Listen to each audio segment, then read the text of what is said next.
Ladies and gentlemen, welcome back to the Indie Zone. My name is Kathy.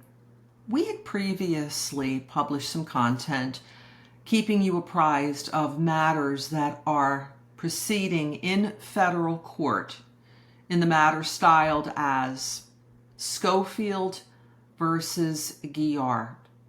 We've referred to this as the Idaho4 Defamation Case because of the allegations that were set forth in the complaint that was brought by Professor Scofield. She is a professor of history at the University of Idaho against Ms. Ashley Guillard, who is described in the lawsuit as an online presence, a TikToker, and a psychic. If you have not yet had an opportunity to review our prior content and the filings in the federal court lawsuit, please do. It will provide background regarding this case that is very quickly heading toward trial in Boise in February of 2020.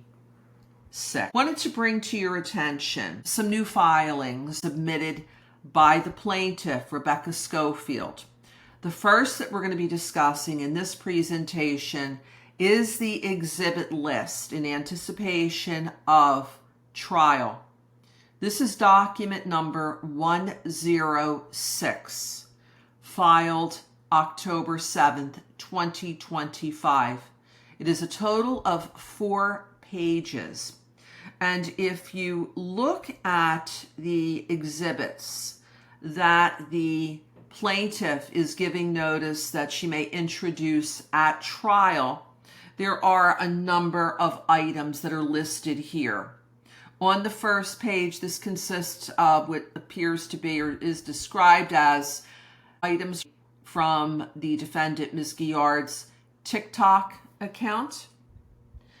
The next page lists further information from TikTok and also YouTube. Then if we get down to item number 21, we see here that the Moscow Police Department's press release issued December 27th, 2022. This was exactly 2 days before the affidavit of probable cause and the warrant for Mr. Kohberger's arrest was filed in Idaho versus Kohberger. So it appears that the plaintiff will be introducing the Moscow Police Department's press release, one of several that they disseminated during the period of time after the catastrophic events at 1122 King Road happened through the time of Mr. Kohberger's arrest, which happened December 30th, 2022.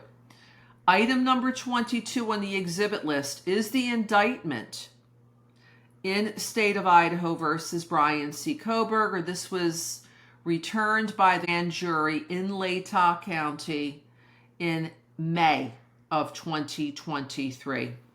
Next item, item number 23, is the plea agreement in Idaho versus Kohberger, dated July 2nd, 2025.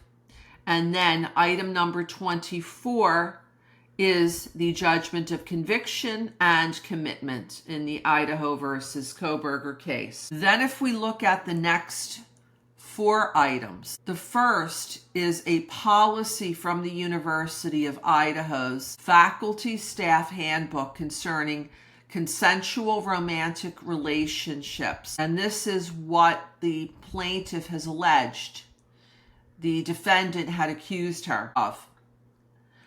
Item number 26, policy 3220 of the University of Idaho's faculty staff handbook concerning harassment.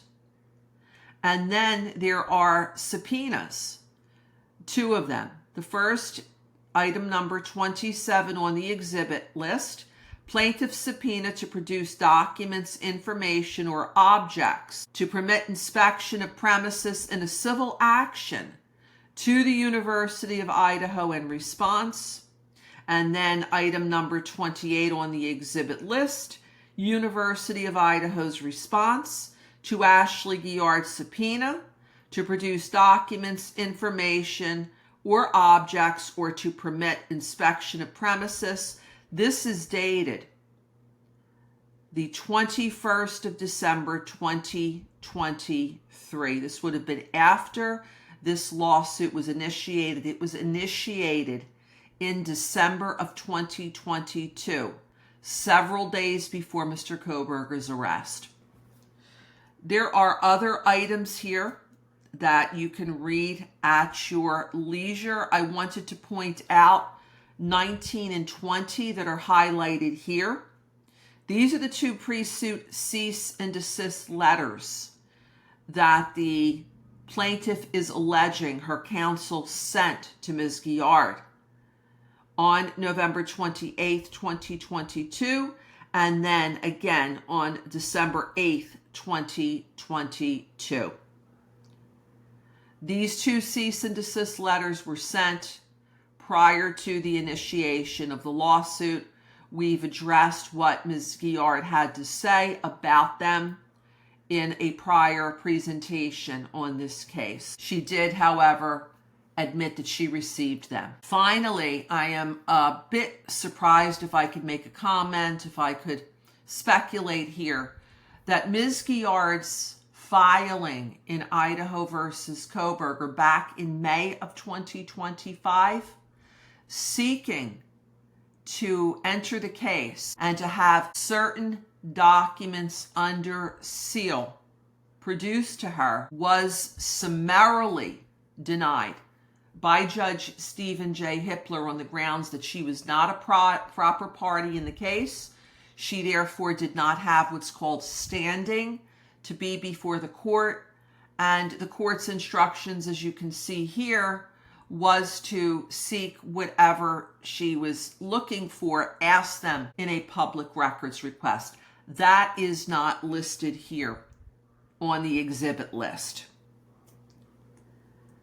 We provide our opinions, our comments, our thoughts pursuant to the First Amendment, freedom of speech and of the press. These are pure opinions, comments that we offer.